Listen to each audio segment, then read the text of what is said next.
Welcome to this video. This is our third lesson in this unit on circles, lesson 3, tangents.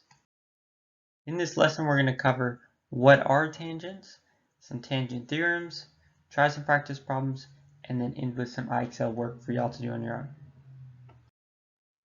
Our objective: scholars will be able to calculate unknown measures using the tangent theorems, and our big idea is still circles. Our guiding question: what happens when a line segment just barely touches the circumference of a circle? So if you look at this diagram here, we've got a circle with a center at O and then a line L that touches the circle only at one point P. So we're asking the question, what sort of interesting things form whenever this happens? Let's start by discussing what is a tangent. So if you have a circle here, the tangent line is this line here, which only touches the circle at one point. This is different from a secant line, which would touch the circle at 2 points, or any other line. So tangent only touches the circle at one point. Our first tangent theorem states that any tangent line is perpendicular to the radius that passes through the point of tangency. So here's the point of tangency, and this is a radius and a tangent line here. And we know that these two have to be perpendicular. In other words, they form a right angle. So that is our first theorem. Our second tangent theorem is that any two tangent lines that intersect outside of the circle will create equivalent line segments from their point of tangency to the point of intersection. So you've got two tangent lines here, one here, and then you've got a point of intersection outside of the circle. What that means is that from this point to that point, and from this point to that point, those two line segments are actually equal. So these are congruent line segments. That is our second tangent theorem.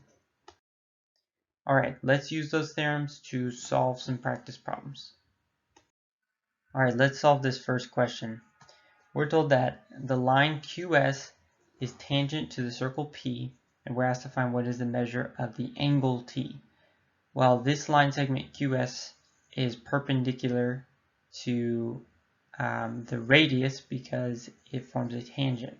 So this must be a 90-degree angle. Now remember that the sum of the interior angles of a triangle always adds to 180 degrees. So we have 180 equals 90 degrees plus 35 plus my unknown measure of angle T. Now we just got to solve for this missing angle here. We'll just say it's X. So we have 180 equals 90 plus 35 is 125 plus X minus 125, and we get that X must equal 55 degrees. In this question, we are told that XY is tangent to the circle W, so this is a 90-degree angle, which also means this is a right triangle, and we're asked to find what is WY, so how long is this side length. We've got a right triangle here, so right triangles, we're going to use the Pythagorean theorem, a squared plus b squared equals c squared. And we know that the side across from the right angle has to be the hypotenuse, which we represent with c. And the other ones are a and b. So we can fill straight into our equation here. 15 squared plus 8 squared is going to equal c squared. Let's simplify this out. 15 squared is 225. 8 squared is 64. That equals c squared. And then 225 plus 64 is 289.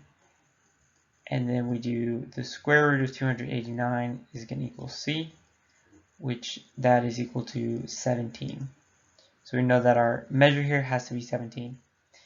Keep in mind, if we didn't know, for example, let's say we didn't know this one, then we would be doing subtraction rather than addition. So make sure you're filling in the correct unknowns into your Pythagorean theorem equation. In this question, the second tangent theorem is going to come into play. We're given two tangent lines, PQ and QS, and we're asked to find the value of x here.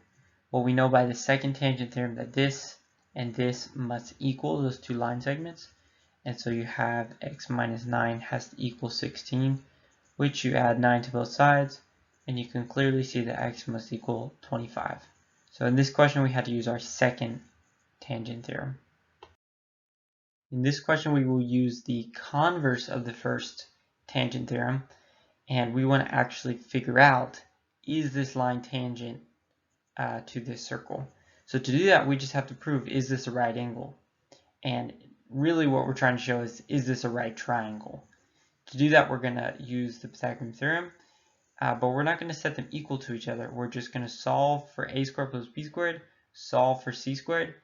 If they're the same, so if they equal, then we know that this is tangent. But if they don't equal, then we know it's not tangent.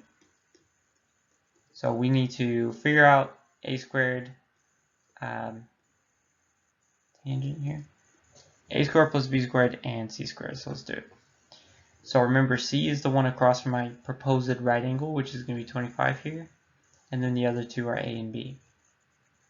So 24 squared plus 7 squared, that's actually going to equal 625. And then 25 squared actually also equals 625. So we know these are equivalent, which means this is a right triangle, which means that HG, yes, is tangent to the circle G. That was it for this lesson. Here's the IXL for y'all to practice. Geometry U7. Please be sure to send me an email or join me during my office hours on Zoom with any questions. Best of luck.